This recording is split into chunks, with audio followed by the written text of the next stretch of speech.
Hello students, welcome to this session. इस session में हम आपका जो एडवांस पेपर 2026 हुआ है उसका पेपर 2 की फिजिक्स डिस्कस करेंगे। तो ये रहा पहला क्वेश्चन। ये पहला क्वेश्चन आसान ही था। तो एक वायर है जिसका एरिया जो दे रखा है आपको वो हाफ इंटू 10⁻⁻⁶ दे रखा है। इसकी जो लेंथ दे रखी है वो 100 मीटर दे रखी है और इसे एक बैटरी से कनेक्ट किया है। बैटरी है 1 ओम की इंटरनल रेजिस्टेंस और 2 वोल्ट की ईएमएफ। हमें दे रखा है कि इसका जो रजिस्टिविटी ये है। इसकी रजिस्टिविटी मेरे बच्चे अगर आप देखोगे तो इसकी रजिस्टिविटी निकल के आएगी हाफ इंटू 10⁻⁻8। हाफ इंटू 10⁻⁻8 ये कंडक्टिविटी दे रखी है तो इसका उल्टा हो जाएगा। तो इसकी जो रेजिस्टेंस हो जाएगी क्या वो रो एल बाई ए से आ जाएगी आपकी। निकाल लीजिएगा, आंसर आ जाएगी रो एल बाई ए से। तो आंसर शायद 1 आ रहा है इसका, देख लेना अपने आप, आंसर शायद 1 था। तो जो करंट फ्लो करेगा इस सर्किट में क्या वो 2 डिवाइडेड बाय 1 प्लस आर, क्या करंट आ जाएगा। हमसे पूछा है सर इसके अंदर जो इलेक्ट्रॉन्स हैं उनकी ड्रिफ्ट वेलोसिटी बता दीजिए। तो अगर आपको ड्रिफ्ट वेलोसिटी निकालनी है मेरे बच्चा, तो ड्रिफ्ट वेलोसिटी का डायरेक्टली फॉर्मूला है I is equal to N A E V D. Drift velocity तो निकालनी है, करंट निकल गया है, एन अभी पता नहीं है, एरिया पता है हाफ इंटू 10⁻⁻6 और ई भी पता होता है 1.6 इंटू 10⁻⁻19। तो अब गेम बचा हुआ है एन का। एन क्या होता है? एन होता है 1 मीटर क्यूब में कितने नंबर ऑफ फ्री इलेक्ट्रॉन्स है। उसको निकालने के लिए क्वेश्चन आपके पास एनसीईआरटी में भी ऐसा उन्होंने भी दिया है। तो वो कह रहे हैं कि सर इसका जो डेंसिटी है वो है 6.35 इंटू 10⁻3। इसका मतलब है 1 मीटर क्यूब में जो आपका मास है वो 6.35 इंटू 10⁻3 kg है। 1 मीटर क्यूब में इतना मास है। क्वेश्चन कह रहा है एक मोल का मास कितना है। एक मोल का मास जो है, अगर आपने क्वेश्चन देखा ही होगा, क्वेश्चन है 63.5 डिवाइडेड बाय 1000 kg। क्या मैं ये कह सकता हूं सर 1 मीटर क्यूब में नंबर ऑफ मोल्स जो होंगे वो 6.35 into 1000 divided by 63.5 divided by 1000 moles होंगे, इतने मोल्स होंगे। अगर 1 मीटर क्यूब में इतने मोल्स हैं मेरे बच्चा, तो अगर मैं इसको इंटू 6 इंटू 10⁻23 से मल्टीप्लाई कर दूं, क्या इतने नंबर ऑफ एटम्स होंगे। और अगर इतने नंबर ऑफ एटम्स है, इसको 1 से मल्टीप्लाई कर दूं, इतने number of he free electrons होंगे। क्यों? क्योंकि क्वेश्चन कह रहा है कि एक एटम एक फ्री इलेक्ट्रॉन दे रहा है। तो 1 मीटर क्यूब में जितने नंबर ऑफ फ्री इलेक्ट्रॉन्स होते हैं उसी को तो एन बोला जाता है। क्या एन आ गया? एन आ गया। अगर आपका ए पता है, ई पता है, तो वी डी आ जाएगा। आई तो गिवन ही था, हो जाएगा। ये क्वेश्चन देखिए, ये क्वेश्चन भी अच्छा है। क्वेश्चन कह रहा है nuclear reactor starts producing a radioactive nuclide X from T is equal to 0 at a constant rate alpha per second। तो क्या मैं कह सकता हूं कि सर बनने का जो रेट है X का वो प्लस अल्फा है। अल्फा से तो बन ही रहा है हर सेकेंड।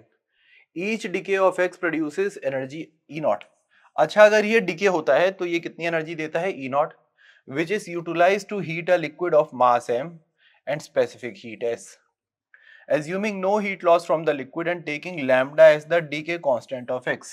तो अब X बन भी रहा है और X डीके भी हो रहा है। बन तो कांस्टेंट रेट से रहा है, लेकिन जो डीके हो रहा है dN by dt वो माइनस लैम्डा एन से हो रहा है। यहाँ पे फर्स्ट ऑर्डर काइनेटिक्स लगेगी, या मैं कह सकता हूँ sir total dN by dt जो चल रहा होगा, टोटल dN by dt जो चल रहा होगा, क्या वो अल्फा माइनस लैम्डा एन चल रहा होगा या नहीं चल रहा होगा? बन भी रहा होगा और डीके भी हो रहा होगा। समझ में आ गया? आसान है ये तो, ये हम लोगों ने कर रखा है बहुत बार यार। तो अगर मैं अब आपसे बोलूं कि सर किसी भी टाइम पे D N by alpha minus lambda N is equal to D T, sir 0 से n 0 से t, तो L N alpha minus lambda N और डिवाइड होगा माइनस लैम्डा से, तो माइनस लैम्डा वहां ले गया, माइनस लैम्डा टी। अभी वैल्यू 0 से t तक जाएंगी, 0 से n तक। ये n की इंटीग्रेशन है तो 0 से n तक जाएंगे, ठीक है। तो आंसर आ जाएगा ln alpha minus lambda n divided by alpha is equal to minus lambda T, या alpha minus lambda n is equal to alpha e की पावर माइनस लैम्डा टी, या n is equal to alpha by lambda 1 minus e की power minus lambda T. ये हो गया आपका n as a function of t, ये हो गया आपका n as a function of t। अब क्वेश्चन क्या कह रहा है, क्वेश्चन कह रहा है कि सर अगर वो ब्रेक होता है, अगर वो ब्रेक होता है क्या एक एक्स, तो वो ई नॉट एनर्जी देता है, तो हमें रेट बताना है increase in temperature of the liquid. तो सर ये ब्रेक कितने से हो रहा होगा किसी भी टाइम पे, क्या जो ये डीके का रेट होगा वो लैम्डा इंटू एन ही होता है या नहीं होता, तो ये रेट ब्रेक कितने से हो रहा होगा, या D N by D T of breaking जो चल रहा होगा वो सिर्फ लैम्डा एन चल रहा होगा या नहीं चल रहा होगा। ये आंसर आएगा, लैम्डा से डिवाइड कर दो, आंसर आ जाएगा अल्फा 1 माइनस ई की पावर माइनस लैम्डा टी। ये इतने से डिके हो रहा है, लेकिन अगर ये इतने से डिके हो रहा है तो जो एनर्जी प्रोड्यूस हो रही होगी हर second, this would be E naught alpha 1 minus E की पावर माइनस अल्फा टी। और जो एनर्जी प्रोड्यूस हो रही है हर सेकेंड वो कहां जा रही है, M S D T by D T में, क्यों, क्योंकि वो लिक्विड में जा रही है, is equal to E naught alpha 1 minus E की पावर माइनस अल्फा टी। यह मेरे बच्चा D T by D T जो आ गया that is equal to alpha E naught by M S 1 minus E की पावर माइनस अल्फा टी। तो अगर आप सोचोगे तो आपका आंसर कौन सा मैच कर जाएगा, इसमें से देख लेना अपने आप, आंसर ए पार्ट मैच कर जाएगा। समझ में आ गया, आसान था, इतना डिफिकल्ट नहीं था, ठीक है। हाँ जी, ये वाला क्वेश्चन करा होगा आप लोगों ने, देखा होगा, आसान मिला होगा। A beam of polychromatic light, polychromatic मतलब बहुत सारी वेवलेंथ आ रही हैं, passes through a thin prism of prism angle 60 degree. Refractive index of the material is given by alpha lambda plus beta by lambda square, where alpha दे रखा है और beta दे रखा है, and at which angle minimum deviation will occur। ठीक है, तो सुनना, ध्यान से सुनो, क्या जो म्यू का फॉर्मूला होता है डेविएशन का, वो, या डेल्टा लिख देता हूं, जो डेल्टा का फॉर्मूला होता है डेविएशन का, क्या वो म्यू माइनस 1 इंटू ए होता है या नहीं होता, या म्यू का वैल्यू आएगी alpha lambda plus beta by lambda square minus 1 into A. क्या आप लोग सोच पा रहे हैं कि जो ये डेविएशन है वो लैम्डा पे डिपेंड कर रहा है, ये डेविएशन लैम्डा पे डिपेंड कर रहा है, तो किसी लैम्डा के लिए मिनिमम तो होगा ही। अब वो लैम्डा कैसे निकलेगा, इसका डिफरेंशिएट करके 0 पुट कर दो, तो डी लैम्डा या D delta by D lambda, जहाँ पे 0 होगा वहां पे मिनिमा आएगा।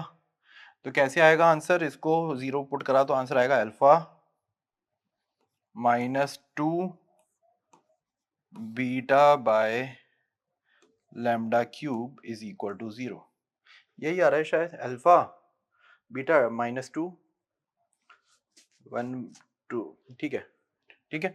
या लैम्डा क्यूब जो आ रहा है वो आ रहा है 2 बीटा बाय अल्फा, 2 बीटा कुछ दे रखा है 2 into 0.096 divided by alpha, alpha कितना दे रखा है हमें, अल्फा दे रखा है 3। तो अगर इसको सॉल्व करें आंसर आएगा 2 इंटू 96 बाय 1000 इंटू 3, ये गया 32, ये हो गया 64 बाय 1000, या 4 बाय 10 का क्यूब, तो लैम्डा हो जाएगा 0.4, या लैम्डा हो जाएगा 0.4। तो हमारा लैम्डा जो हो गया है सर वो 0.4 हो गया है। अब आपको कुछ नहीं करना, सिर्फ 0.4 को इस इक्वेशन में डाल के डेल्टा मिनिमम निकाल लेना, आंसर आ जाएगा। कर लोगे ना ये तो, या मैं कर देता हूँ, 3 into 0.4 plus 0.096 by 0.16 minus 1 into 6, कर लेना, अपने आप आंसर 4.8 आ जाएगा। ठीक है, आ जाएगा आंसर, इतनी टेंशन की बात नहीं है। हाँ जी, ये क्वेश्चन आया था, ये क्वेश्चन भी अच्छा था यार, अगर आपने देखा होगा तो, ठीक है। ये अच्छा था। अब पार्टिकल ऑफ मास एम, एक पार्टिकल है जिसका मास एम है, एंगुलर मोमेंटम एल है, वो मूव कर रही है एक सर्कुलर ऑर्बिट में जिसका रेडियस आर नॉट है, under the influence of an attractive force minus के बाय आर स्क्वायर, माइनस का मतलब टुवर्ड्स द सेंटर, तो के बाय आर स्क्वायर ही हो गई। मैग्नीट्यूड की बात करूं तो keeping its angular momentum unchanged, इसका एंगुलर मोमेंटम चेंज नहीं होता, अगर रेडियस चेंज होगा तो वेलोसिटी चेंज होगी। The particle is radially displaced by a small distance, इतना, due to which its radial distance varies periodically, the corresponding time period is. अच्छा, तो ये कह रहा है कि अगर ये आर सर्कल में घूम रहा है, अगर मैंने इसको थोड़ा सा आगे कर दिया डेल्टा आर, तो ये यूं कर रहा है, मतलब ये वापस आने की कोशिश करेगा, टाइप एसएचएम करेगा, तो ये घूम भी रहा है और ये वापस भी आ रहा है, समझ में आ गया। तो ये जब वापस आएगा तो वो एक तरीके का एसएचएम चालू हो जाएगा, तो उसका टाइम पीरियड पूछ रहा है, ठीक है। तो एक बार देखते हैं क्या कहना चाह रहा है। तो अगर मैं बोलूं कि sir M V square divided by R is equal to K by R square, होगा या नहीं होगा? M V square by R is equal to K by R square होगा, पहली चीज तो ये हो गई। और दूसरी चीज हो गई M V R is equal to L, और ये एल फिक्स है, एल क्या है हमारा? फिक्स है, एल हमारा क्या है? फिक्स है, समझ में आ गया। तो अगर मैंने इसको थोड़ा सा आगे डिस्प्लेस कर दिया, थोड़ा सा इसको अगर मैं आगे डिस्प्लेस कर दूं, तो अब जो इस पे फोर्स लगेगी, ध्यान से सुनना, वो फोर्स लगेगी K divided by R plus delta R का square, K by R plus delta R का स्क्वायर लगेगी, लेकिन जिसमें से minus M V square by R plus delta R, वो तो सर्कल में घुमाने में यूज हो जाएगी। क्यों सर्कल में घुमाने में यूज हो जाएगी? क्योंकि सर वो एक तो सर्कल में घूम ही रहा है, तो इतनी फोर्स हमें चाहिए सर्कल में घुमाने के लिए, बाकी फोर्स से क्या करेगा? वो एसएचएम करेगा एक तरीके से, समझ में आ गया। तो अब मैं के को क्या लिख सकता हूँ, ध्यान से देखिए, यहां से के को मैं लिख सकता हूँ एम वी स्क्वायर आर, तो आंसर होगा M V square R by R plus delta R का square minus M V square by R plus delta R.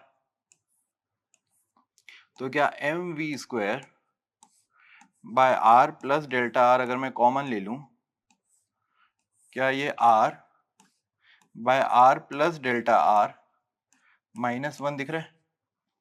तो M V square by R plus delta R, या are minus R तो हो गया, delta R बचेगा divided by R plus delta R. अगर आप सोच पाओगे, अगर आप सोच पाओगे तो आर प्लस डेल्टा आर में आर डेल्टा आर को निग्लेक्ट कर सकता हूं क्योंकि डेल्टा आर बहुत छोटा है, तो आंसर होगा M V square delta R by R square, M V square by R square into delta R. समझ में आ गया? ये फोर्स बची है और ये डेल्टा आर के प्रोपोर्शनल है। डेल्टा आर क्या है? उस ऑर्बिट से जरा सा डिस्टेंस डेल्टा आर जो मैंने आपको डिस्प्लेस करा है। अब मुझे आंसर के या एल के टर्म्स में चाहिए। अच्छा, तो हमारे पास आंसर क्या बचा है? हमारे पास आंसर बचा है M V square by R square into delta R. समझ में आ गया? ये फोर्स है, एक तरीके से force is equal to constant into X है।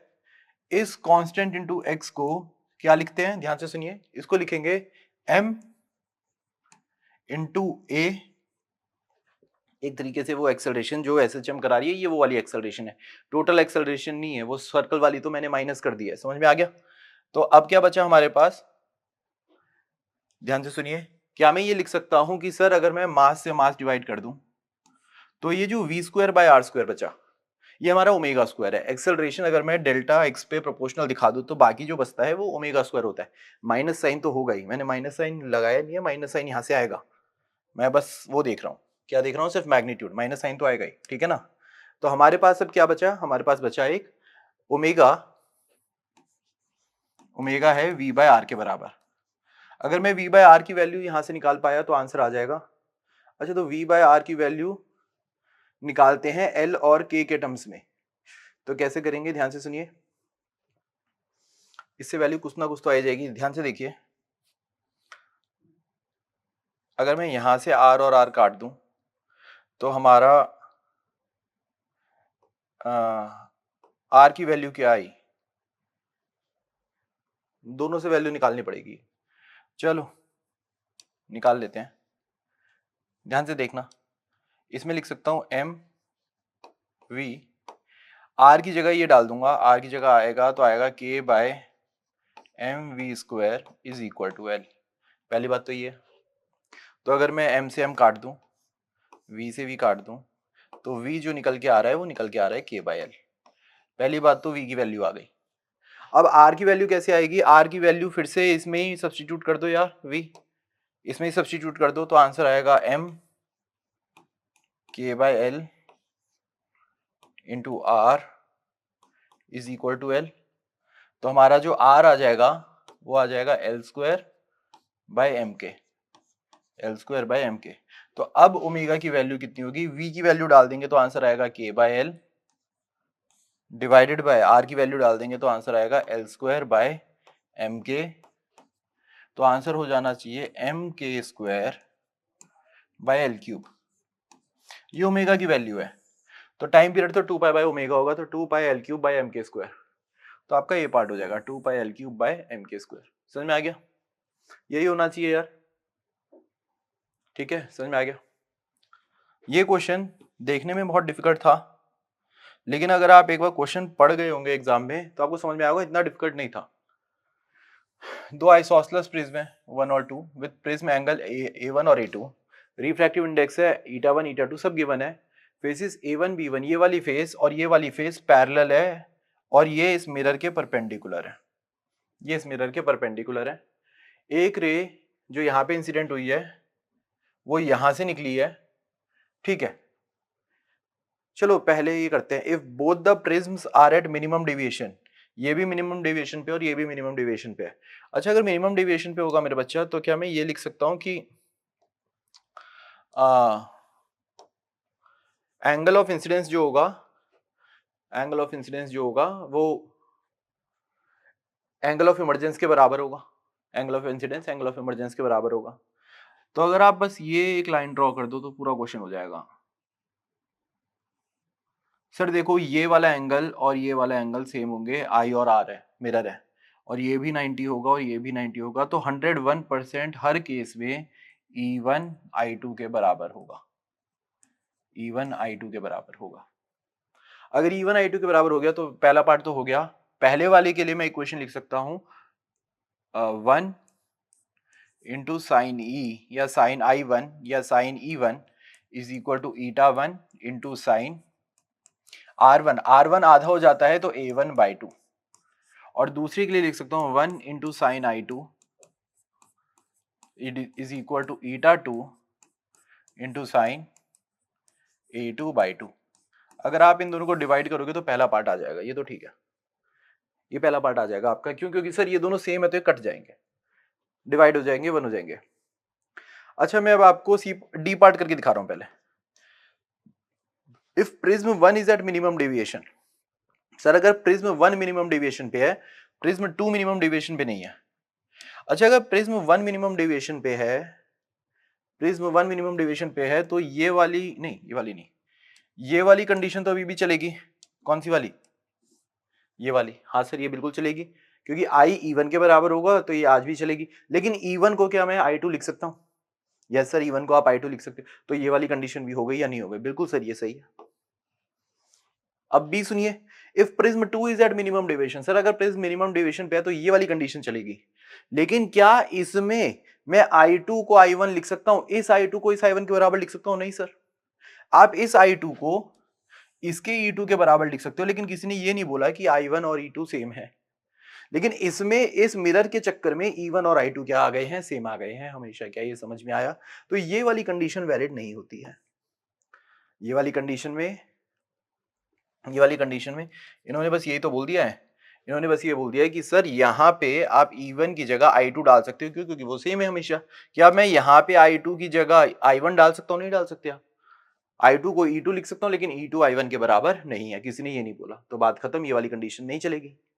डी पार्ट क्या कह रहा है? डी पार्ट कह रहा है कि sir If both the prism 1 and 2 are thin and minimum deviation condition with angles of delta m1 and delta m2, then theta is equal to, अच्छा थीटा ये वाला एंगल है मेरे बेटा, थीटा ये वाला एंगल है, ठीक है। तो ये कह रहा है कि सर दोनों मिनिमम कंडीशन में चल रही है, मिनिमम डेविएशन में, और थिन प्रिज्म है। तो क्या आपको समझ में आ रहा है कि इस केस में, अच्छा ये सुनना, क्या delta m1 is equal to mu 1 minus 1 into a1 चलेगा, और delta m2 is equal to mu 2 minus 1 into a2 चलेगा? समझ में आ गया या नहीं आ गया? तो क्या मैं delta m1 by mu 1 minus 1 is equal to a1 लिख दूं, और delta m2 by mu 2 minus 1 is equal to a2 लिख दूं? अब मेरे बच्चे अगर आप थोड़ा सा सोच पाओ, बस कुछ नहीं है, ये तो ज्योमेट्री है, ये हमारा तो है भी नहीं काम। ये वाली लाइन और ये वाली लाइन, इनके बीच में ये वाला एंगल और ये वाला एंगल मिला दोगे तो भी तो थीटा बन जाएगा। तो a1/2 प्लस a2/2 थीटा के बराबर है। ये टोटल एंगल ही तो चाहिए थीटा, और ये this angle plus this angle के बराबर है, तो a1/2 प्लस a2/2 करके ऐड करना तो थीटा आ जाएगा। तो ये वाला आपका ऑप्शन अपने आप आ जाता है। समझ में आ गया? देख लेना, हो जाएगा, ठीक है ना। ये वाला क्वेश्चन डिफिकल्ट नहीं था, लेकिन ये लेंदी बहुत था जिसने करा होगा। In a vacuum chamber a particle of charge 1 microcoulomb, तो चार्ज दे रखा है 10 की पावर -6, मास दे रखा है 10 की पावर -6, वो मिलीग्राम में दे रखा है शायद, is projected with velocity I + 2j from the XZ plane. मैं चाह रहा हूं कि x ये हो जाए, y ये हो जाए, तो z ये हो जाएगा, ठीक है ना। ये ले लो, चलो x, मैंने इस प्लेन को, जो ये नीचे वाला प्लेन हम मोस्टली एक्स वाई लेते हैं, उसे xz ले लिया, ठीक है। It is projected with the velocity I + 2j from the xz plane at time t is equal to 0। अच्छा, तो आपने इसे एक वेलोसिटी दी है, इस डायरेक्शन में I दिया है, इस डायरेक्शन में 2j दिया है। समझ में आ गया या नहीं आ गया? क्लियर है? और इलेक्ट्रिक फील्ड इस डायरेक्शन की ऑन करी है, कितनी? 1, और नीचे की side acceleration due to gravity है कितनी? 10, -10j लिखा होगा कहीं, -10j लिखा था, ठीक है ना। If electric field is switched off and magnetic field is switched on at 0.2 seconds, the correct points are। तो मेरे बच्चा क्या ये समझ में आ रहा है कि ये यहाँ से लेकर यहाँ तक ये कुछ यूं जाएगा, लेकिन ये प्रोजेक्टाइल नहीं होगा एग्जैक्टली, क्यों? क्योंकि हॉरिजॉन्टल में भी एक्सेलरेशन है, ठीक है ना। तो अगर आपसे मैं पूछूं कि सर इसकी हॉरिजॉन्टल में फोर्स कितनी लग रही है, तो हॉरिजॉन्टल में जो फोर्स लग रही होगी मेरे बच्चा, क्या वो Q × E लगेगी? वो 10 टू द पावर -6 लगेगी। और हॉरिजॉन्टल की एक्सेलरेशन हो जाएगी फोर्स डिवाइडेड बाय मास, वो भी 10 की पावर -6 है, या 1 हो जाएगी। इतना तो क्लियर हो गया। Vertical distance of the particle from exact plane, अच्छा पहली बात तो ये कि 0.2 तक, 0.2 सेकंड तक इसकी इनिशियल वेलोसिटी हॉरिजॉन्टल में 1 है और इनिशियल वेलोसिटी वर्टिकल में 2 है। ये दे रखा है ना, I + 2j, ठीक है। तो 0.2 सेकंड तक सुनना, time is equal to 0.2 second तक, क्या मैं बोल सकता हूँ वर्टिकल वेलोसिटी y वाली जो हो जाएगी वो हो जाएगी 2 माइनस 10 इंटू 0.2 80, आंसर 0 आ गया। इसका मतलब ये वर्टिकल में तो हाईएस्ट पॉइंट पे पहुंच जाएगा, और इसने जो डिस्प्लेसमेंट किया होगा वर्टिकल में वो किया होगा 2 into 0.2 plus half minus 10 into 0.2 का स्क्वायर, तो यह आता है 0.4 माइनस 0.04, 0.4/2, 0.2 मीटर, ये 0.2 मीटर ऊपर पहुंच गया होगा। समझ में आ गया? अच्छा, क्या इसकी एक हॉरिजॉन्टल वेलोसिटी हो जाएगी तब तक? हॉरिजॉन्टल वेलोसिटी हो जाएगी 1 + 1 इंटू 0.2, ये आंसर 1.2 हो जाएगी। समझ में आ गया? अब ये यहाँ पर बिल्कुल टॉप पॉइंट पे है, इसकी वेलोसिटी इस डायरेक्शन में 1.2 है। अब आपने क्या करा, आपने इलेक्ट्रिक फील्ड बंद कर दी और एक मैग्नेटिक फील्ड चालू करी। किस डायरेक्शन में? मैग्नेटिक फील्ड चालू करी जे डायरेक्शन में। तो मैग्नेटिक फील्ड इस डायरेक्शन में है 6 की, -j है ना? नहीं, मैग्नेटिक फील्ड +j है। तो मैग्नेटिक फील्ड +j है, तो वो इस डायरेक्शन में है। अच्छा, अगर ग्रेविटी नहीं होती तो v क्रॉस b तो एक सर्कल में घूमने लग जाता है या नहीं लग जाता? तो ये एक सर्कल में घूमेगा लेकिन ये नीचे भी आएगा, तो ये हेलिक्स बनाता हुआ आएगा जिसका वेरिएबल पिच होगा, जिसका एक वेरिएबल पिच होगा। समझ में आ गया? लेकिन नीचे आने का काम, y में जो नीचे आने का काम है वो एक्सेलरेशन देखेगी, b तो सिर्फ एक सर्कल में घुमाएगा। तो क्वेश्चन कह रहा है पार्टिकल का 0.3 सेकंड पे डिस्टेंस कितना है, 0.4 सेकंड पे डिस्टेंस कितना है। मेरे बच्चे अगर सोच पाओगे 0.4 पे वो वापस आ जाएगा, क्योंकि वर्टिकल में तो सिर्फ एक्सेलरेशन ही थी पहले भी और आज भी, तो अगर 0.2 में ऊपर गया है तो 0.4 पे नीचे आ जाएगा, और 0.3 में 15 ही आता है। क्यों?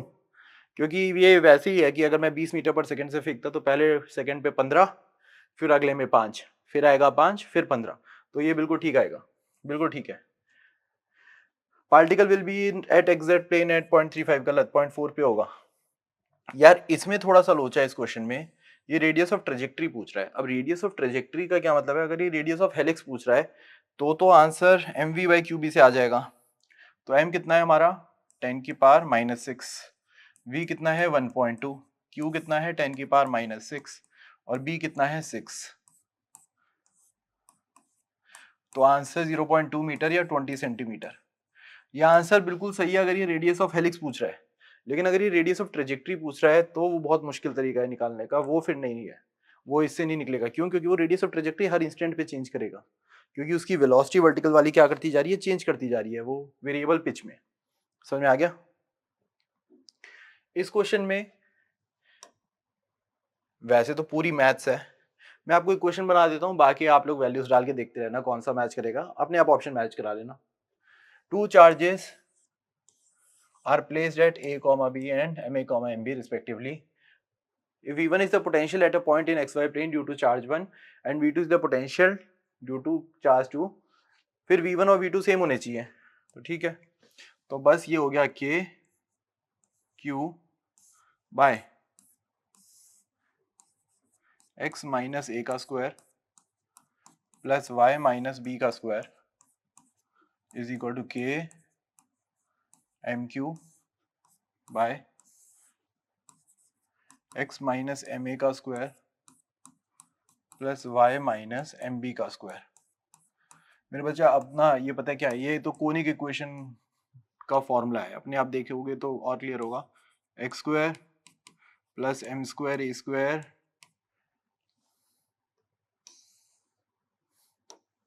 माइनस 2 ma x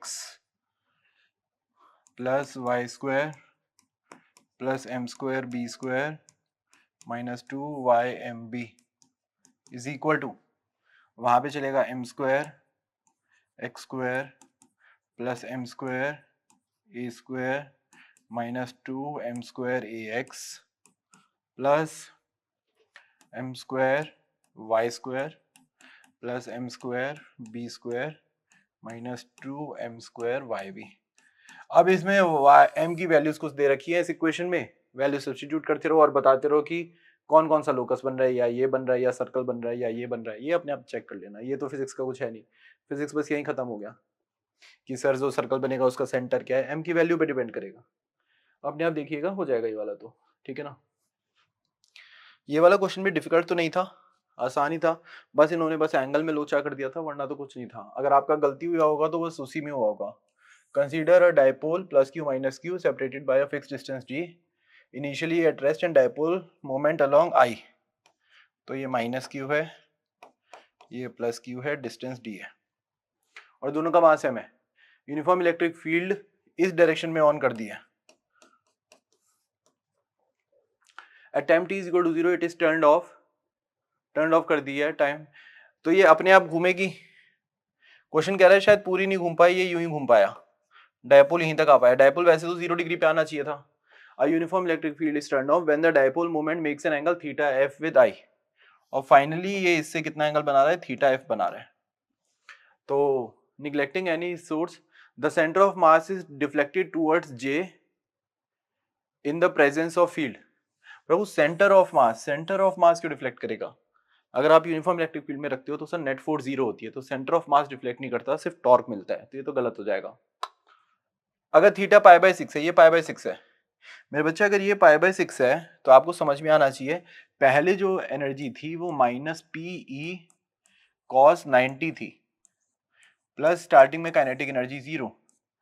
अब अगर वो फाइनली π/6 मतलब 30 डिग्री, तो जो हमारा इलेक्ट्रिक फील्ड के साथ एंगल बन रहा है वो है -p cos 60 degree plus half I चलेगा m इंटू डी बाई 2 का square into 2 into omega square. इसको सॉल्व करेंगे तो ओमेगा आएगा, ओमेगा ही पूछा ना, कर देता हूँ लो। cos 90 कितना होता है हमारा मेरे बच्चा? cos 90 तो 0 हो जाएगा, तो ये आ जाएगा pe cos 60 pe by 2 is equal to half m d square 4 into 2 2 omega square. p को लिख सकता हूँ q इंटू डी, तो क्या 2 से 2 गया, d से d गया, तो ओमेगा जो है क्या वो 2qe बाय एम डी का अंडर रूट है या नहीं है? 2qe बाय एम डी का अंडर रूट है या नहीं है? ये ठीक था सर। थीटा फाइनल अगर ये है तो काइनेटिक एनर्जी कितनी होगी? इस वाली इक्वेशन में सिर्फ 30 डिग्री डाल देना तो आप, और यहाँ पे कुछ मत लिखना, काइनेटिक एनर्जी लिख देना, आंसर आ जाएगा। चलो कर देता हूँ। समझ में आ गया होगा ना यार कि वो 60 डिग्री नहीं 30 डिग्री लेना है। अगर आप 60 लेके कर रहे होंगे तो आंसर गलत आ रहा होगा बार बार। तो 0 + 0 equal to minus P cos 60 कितना होता है? cos 30 √3/2 प्लस काइनेटिक एनर्जी, तो आंसर होगा पी √3/2। ये गलत दे रखा है शायद, ये गलत था। हाँ, if theta is equal to π/4, अगर फाइनली वो 45 डिग्री तक घूम गया, dipole rotates around its centre of mass with constant angular velocity after this. बिल्कुल सही बात है सर, जैसे ही आप इलेक्ट्रिक फील्ड बंद करोगे टॉर्क बंद हो जाएगा, लेकिन सर इतनी देर में जो इस पे टॉर्क लगा उसके कारण कुछ एंगुलर वेलोसिटी आ जाएगी, उस एंगुलर वेलोसिटी से कांस्टेंट से घूमता रहेगा। बिल्कुल ठीक है, कोई डाउट नहीं है इसमें यार। हाँ जी, ये वाला क्वेश्चन भी आसान था। हाँ जी, तो अब ये क्वेश्चन देखते हैं। 10 moles of an ideal monoatomic gas N10 हो गया, मोनोएटॉमिक गामा 5/3, Cv 3/2r और Cp 5/2r are at a state at atmospheric pressure and temperature 27। तो यहाँ का जो टेम्परेचर है वो 300 केल्विन है। कर लेंगे सारे बच्चे। Enclosed in a metal cylinder of volume V0, तो ये वॉल्यूम है V0, fitted with a frictionless piston, the gas is suddenly compressed to volume V0/3। तो ये V0/3 तक आ गया। ये एडियाबैटिक प्रोसेस होगा। ये क्या होगा? एडियाबैटिक प्रोसेस होगा। The gas is suddenly compressed to state B with volume V0/3। Now keeping the piston stationary, piston को रोक दिया। The cylinder is submerged in a water bath of temperature 11 degree Celsius. तो finally इसे 284 तक लेकर आए। Until the gas reaches a temperature of water bath, which is denoted by final state C. Finally, while still in the water bath, temperature उतना ही है, the piston is brought slowly to its initial position, which is denoted F. तो temperature same रख के इसे finally same volume तक लेकर आए, तो ये आइसोथर्मल प्रोसेस हो जाएगा। ठीक है, हमें 9 की पावर 1/3 दे रखा है। ये ग्राफ तो बिल्कुल सही लग रहा है यार, एडियाबैटिक फिर कांस्टेंट वॉल्यूम फिर आइसोथर्मल। ठीक है, तो पहला तो ठीक ही लग रहा है मेरे ख्याल से। ठीक है, change in internal energy going from A to B। अच्छा, A to B निकालने के लिए NCV डेल्टा T निकालना है, तो यहाँ का अगर टेम्परेचर पता चल जाए तो काम हो जाएगा। तो अगर आपको पता हो एडियाबैटिक के लिए फॉर्मूला होता है T V की power gamma -1 is equal to constant, तो 300 इंटू V0 की power 5/3 - 1 2/3 is equal to TB V0/3 की पावर 2/3। जो इससे TB की वैल्यू आएगी वो आएगी 300 इंटू 3 की पावर 2/3 9 की पावर 1/3, ये 2.08 आ जाएगा। ये तो आ जाएगा यार। अगर ये आ गया तो आपका जो चेंज इन इंटरनल एनर्जी है वो है 10 3/2r इंटू 300 इंटू 1.08। ये कैलकुलेट कर लेना, आंसर मेरे ख्याल से सेम आएगा, सही आएगा ये। The net change in internal energy in the whole processes, तो net change in the internal energy तो A से F तक देखना है, इनिशियल स्टेट से फाइनल स्टेट तक। तो फाइनल स्टेट पे टेम्परेचर 284 ही है, क्यों? क्योंकि आइसोथर्मल है और स्टार्टिंग में 300 है। तो बस हो गया। Change in internal energy for the entire process जो होगा वो होगा N CV डेल्टा T 284 - 300 निकाल लेना, मेरे ख्याल से सी आंसर भी सही आता है। ये भी सही था। The pressure and temperature at B are 2.08 times atmospheric pressure and 624। ये तो सही आता है 624 जो मैंने टेम्परेचर निकाला ये ठीक था, लेकिन प्रेशर सेम नहीं आता। क्यों? क्योंकि वो वी की पावर गामा -1 का रिलेशन नहीं है, उसमें पीवी की पावर गामा का रिलेशन होता है। गामा -1 में सेम मल्टीप्लाई हो रहा है, लेकिन टेम्परेचर में 2.08 से हो रहा है, लेकिन उसमें नहीं हो रहा। तो ये गलत आएगा, ठीक है ना, देख लेना अपने आप हो जाएगा। हाँ जी, ये क्वेश्चन भी ठीक था, देखा होगा आप लोगों ने। Two thin wires of diameter इतना and wire 2 of unknown diameter are given. To obtain the value, the diameters of two wires are measured by a screw gauge. Screw gauge has a pitch itna and 100 circular divisions. Smallest division is 0.5. The table shows the readings of linear scale and circular scale. अच्छा, तो wire 1 की जो हमारे हिसाब से answer आना चाहिए वो आना चाहिए 0.5 प्लस 42 इंटू 0.5 डिवाइडेड बाय 100। यह आंसर होगा 0.5 प्लस 21 0.21 या 0.71। हमारे हिसाब से आंसर 0.71 आना चाहिए, लेकिन उन्होंने दे रखा है 0.650। इसका ये मतलब है हमारे में जीरो एरर होगा, और कितने का जीरो एरर है? 0.71 माइनस 0.650, इतने का जीरो एरर है जो पहले से एक्स्ट्रा दिखा रहा है, ठीक है। अब इसके हिसाब से हमारा आंसर क्या आना चाहिए? हमारा आंसर आना चाहिए 1.5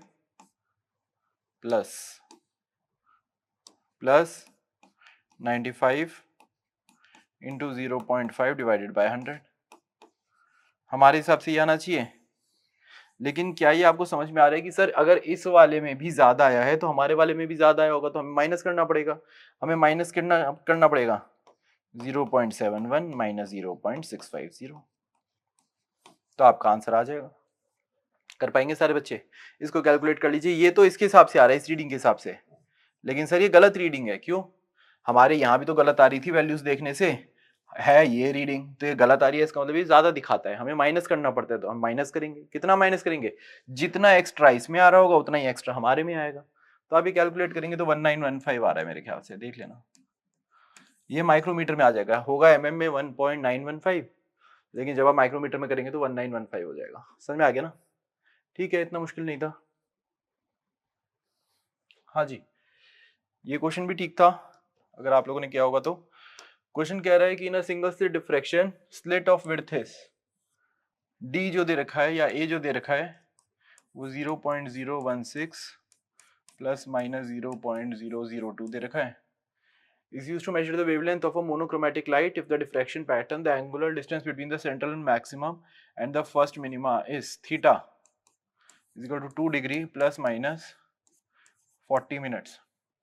Fractional error in the measurement of wavelength, तो fractional error in the measurement of wavelength अगर समझ पाओगे तो d sin theta is equal to lambda होगा, या lambda is equal to a sin theta होगा, या d lambda is equal to a cos theta d theta plus sin theta into D A होगा, और फिर d lambda divided by lambda कर दोगे fractional error के लिए, तो हमें a sin थीटा से डिवाइड करना है। a sin थीटा से डिवाइड करूंगा तो आंसर आएगा cos theta by sin theta into D theta plus D A by A. ये फ्रैक्शनल एरर है। अब वैल्यूज डालते रहो। सर एंगल बहुत छोटा है तो cos थीटा तो अप्रोक्सीमेटली 1 हो जाएगा, 1। डी थीटा कितना है? डी थीटा है 40 मिनट्स, तो 40/60 into pi by 180 divided by sine theta, sine 2 की वैल्यू कितनी है? 0.035, अपने आप करिएगा, प्लस डी ए कितना है? 0.002 डिवाइडेड बाय 0.016। तो इससे मेरे ख्याल से कुछ आंसर 0.457 या 0.46 आ रहा था। सर क्या मैं यहाँ पे a इंटू थीटा लिख सकता हूँ? थीटा बहुत छोटा है, हाँ, तो अप्रोक्सीमेटली सेम आ जाता है। ये पूरा मेथड हो गया। अगर आप थीटा छोटा के लिए भी करेंगे तो भी आ जाएगा, क्योंकि थीटा एंगल इन्होंने छोटा दे रखा है, मैंने बाद में अप्रोक्सीमेट ले लिया। ठीक है, सही है। हाँ जी सर, इस क्वेश्चन में ना थोड़ा लोचा हो गया एग्जाम में, ये समझ ही नहीं आया ये किस लिए दे रखा है इन लोगों ने। N G is equal to 1.5। देखिए जरा, a ray A B of unpolarised light enters a refractive index 4/3 into a medium of refractive index 4/√3। यहाँ से तो वो कह रहे हैं कि ये वाली लाइट पूरी पोलराइज है, तो पोलराइज पता है रिफ्लेक्शन में ही होती है, पूरी पोलराइज फुली पोलराइज रिफ्लेक्शन में होती है। तो रिफ्लेक्शन तो यहीं पर हो रही है, बाकी किसी मीडियम में रिफ्लेक्शन हो नहीं रही, तो हमें यहीं पर ब्रूस्टर एंगल कराना पड़ेगा या नहीं कराना पड़ेगा यार? तो बात खत्म। ये भी 4/3 का है, ये भी 4/3 का है, तो ये एंगल कितने का होगा? आई का ही होगा। अगर ये आई है तो ये भी आई है। तो अगर आपको याद हो 4/3 into sine I is equal to 4/√3 into sine R. और सर ब्रूस्टर एंगल के टाइम आई और आर परपेंडिकुलर, मतलब 90 माइनस आई हो जाता है ये, तो sine I is equal to 4/√3 into cos R cos I, तो tan I is equal to √3 या I is equal to 60 degree आ जाता है। तो इस 1.5 का क्या काम है, कुछ समझ नहीं है इसमें अभी तक। देखते हैं ये लोग क्या करते हैं। वैसे इसका कुछ काम तो नहीं है, मतलब ये या तो ये देखना चाह रहे होंगे कि आप लोग यहाँ पे आर निकाल निकाल के तो नहीं निकाल रहे कि जो हम आपको बताते हैं कि स्नेल्स लॉ किसी भी पॉइंट से किसी भी पॉइंट तक वैलिड हो जाता है, वो देखना चाह रहे हैं। तो देखते हैं अभी क्या देते हैं ये लोग। ये हम मॉड्यूल में ही है क्वेश्चन यार, ऐसा हमने आपको कराया है half deflection method errors and experiment के मॉड्यूल में। Resistance of galvanometer can be found by half deflection method. Resistance R2 is adjusted such that when key is closed, the deflection in galvanometer becomes half the value as compared to when key is open. अच्छा, अगर की open है तो current जो होगा क्या वो 10/R1 plus जी, R2 5 दे रखा है, 4 दे रखा है और ये 6 दे रखा है, R1 प्लस 6। पहली बात तो ये हो गई, समझ में आ गया। अच्छा, जब के बंद हो गया, ये बंद हो गया, तो अब जो करंट होगा वो होगा 10 divided by R1 plus 2.4 into, लेकिन हमें चाहिए जो 6 वाले में जा रहा है 4/10। ये करंट पुराने वाले करंट का आधा होगा। ये करंट मैंने टोटल करंट पहले 6 और 4 को मिला के 2.4 बनाया, तो टोटल करंट 10/R1 प्लस 2.4, लेकिन इसमें कितना गया गैल्वेनोमीटर में सिर्फ, तो इनटू सामने वाली resistance divided by sum of resistance. लेकिन ये वाला करंट इस वाले करंट का आधा होना चाहिए। हाफ डिफ्लेक्शन में क्या होता है, करंट आधा हो जाता है। तो बस इन दोनों को डिवाइड कर दो, आपका आर आ जाएगा। आ जाएगा यार, अब तो आर निकाल दूं क्या, हो जाएगा मेरे ख्याल से। तो इसका आधा कितना होगा, 5 हो जाएगा। तो 10 से 10 कट गया, आंसर है 4/R प्लस 2.4। और I/2 को क्या लिखूंगा, 5/R प्लस 6, तो 4R plus 24 is equal to 5R plus 12, या R इज इक्वल टू 12, तो R 12 आ गया।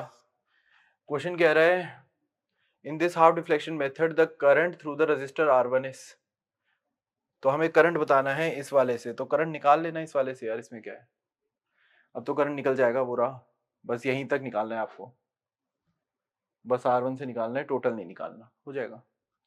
R की वैल्यू डाल देना, आंसर आ जाएगा। यार ऐसे क्वेश्चन में ना हमने आपको बताया था कि जब भी ऐसी यूनिट्स आए और ना बताओ तो कोई ऐसे फॉर्मूले में डाल देना जो आपको पता हो। कैसे, आपको √μ0/ε0 की यूनिट निकालनी है। क्या ये पता है फोर्स जो होता है वो होता है Q velocity into B. B को लिख सकता हूँ μ0I/r। और फोर्स एक और चीज होती है Q/ε0r²। अगर मैं दोनों को मल्टीप्लाई कर दूं, क्या f² इज इक्वल टू, देखना Q³ ऊपर, ये गया ये गया ये गया, वेलोसिटी ऊपर ये गया, μ0/ε0 तो यहां से आ गया, μ0/ε0 ये गया, ऊपर I और नीचे r³, और नीचे r³। क्या इसका अंडर रूट ले लूंगा हर जगह, तो क्या μ0/ε0 आ जाएगा मेरे बच्चों, हो जाएगा मेरे ख्याल से। अब तो μ0/ε0 का under root is equal to f into r की पावर 3/2 डिवाइडेड बाय q की पावर 3/2 इंटू वेलोसिटी की पावर हाफ इंटू q की पावर हाफ और t की पावर हाफ। नहीं समझ में आया क्या, हो जाएगा मेरे ख्याल से तो यार, पक्का है सबके लिए। अब q को it लिख सकते हो, या अच्छा i में i का ही दे रखा है मेरे ख्याल से, तो उसको करने की जरूरत ही क्या है, इसको लिखना चाहिए। इसको आप लिख सकते हो i की पावर हाफ, ये तो i की पावर हाफ ही था, समझ में आ गया। अब क्या करेंगे, सर इस Q को लिखेंगे I की पावर 3/2 और टाइम की पावर 3/2, I की पावर 3/2 इंटू टाइम की पावर 3/2। वेलोसिटी को लिखेंगे लेंथ की पावर हाफ, टाइम की पावर हाफ। तो ये बचेगा फोर्स mL की पावर -2, ये तो फोर्स हो गया, मास इंटू एक्सेलरेशन। अच्छा रेडियस L की पावर 3/2 बाय L की पावर 1/2, L की पावर 1, T की पावर 2, I की पावर -2। I की पावर -2 दिख रही है, I की पावर -2 दिख रही होगी यार, समझ में आ जाएगा ना सबको यार, कर पाएंगे मेरे ख्याल से तो यार, इतना मुश्किल तो नहीं है, देख लेना हो जाएगा अपने आप, ठीक है। अब इसमें 5 टाइम्स कर दिया है तो ये आंसर कुछ 25 निकल के आ रहा था, सब कुछ 5 टाइम्स कर दिया है तो n की वैल्यू जो उसके ऐसा यूनिट में होगी वो 25 टाइम्स हो जाएगी। वेरी गुड, ये क्वेश्चन बहुत ही अच्छा है, ये क्वेश्चन बहुत ही अच्छा है। चक्कर है कि ये और ये कैपेसिटर की प्लेट्स है, ये कैपेसिटर की प्लेट्स हैं, अगर आपने पढ़ा होगा। ये जो एरिया है वो 1:1 का है, ये भी एरिया 1:1 का है और ये 2 मीटर तक पानी भरा हुआ है। यहाँ पे हमने छोटा सा छेद कर दिया है, इसकी वजह से पानी यहाँ से यहाँ जाएगा या नहीं जाएगा। अब यहाँ की हाइट बढ़ती रहेगी, तो जो ये पानी है उसका के जो दे रखा है वो 15 दे रखा है, हवा का के जो दे रखा है वो 1 दे रखा है। तो क्वेश्चन कह रहा है कि 500 सेकंड बाद कितना पानी यहाँ से कम हो गया, कितना पानी यहाँ पे बढ़ गया। तो ये तो क्लास का ही क्वेश्चन है वैसे, अगर आप सोच पाएंगे, कुछ है नहीं।